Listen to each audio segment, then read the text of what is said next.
আপনাদের এখানে স্বনির্ভর গোষ্ঠী হয় না? হ্যাঁ, স্বনির্ভর দল আমি করি। আছে, হ্যাঁ, সেখান থেকে কোনো কাজ বাজের ব্যবস্থা করে? না 2 মাসের শিশু এটা ঘরের মধ্যে এতটা করে জল এত কষ্ট করে আমরা ছিলাম আর এই ড্রেনের নোংরা সব এখানে কি এই যে 1-2 দিন খুব ভারী বৃষ্টি হয়েছে,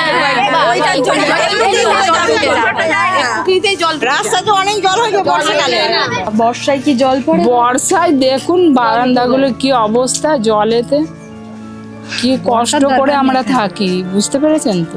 মানে বৃষ্টি লাগে না, এমনি যদি ড্রেন ভরাট হয়ে যায় আমার ঘরে জল ঢুকে যাবে, বৃষ্টিও লাগবে না।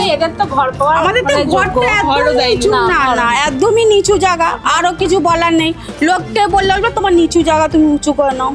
একটা কারখানা হচ্ছে ভিকি, ওই ভিকিতে প্রচুর মাটি ফেলা হচ্ছে, মানে উঁচু করে দেওয়া হচ্ছে। সেই উঁচু করার জন্য এবারে মানুষ মানে থাকতে পারবে এটা গ্যারান্টি নেই।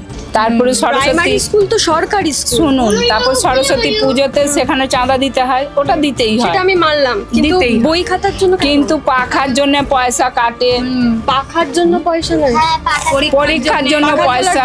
হ্যাঁ, আমাদের দিয়ে বলে পাঠায়। হ্যাঁ, এই তো এগুলো আমার নাতনি তো। সেটাতেও পয়সা নেয়। কিন্তু এটা তো সরকারি বই। তাহলে কে বোঝাবে? সবাই পয়সা নিচ্ছে, কে বোঝাবে?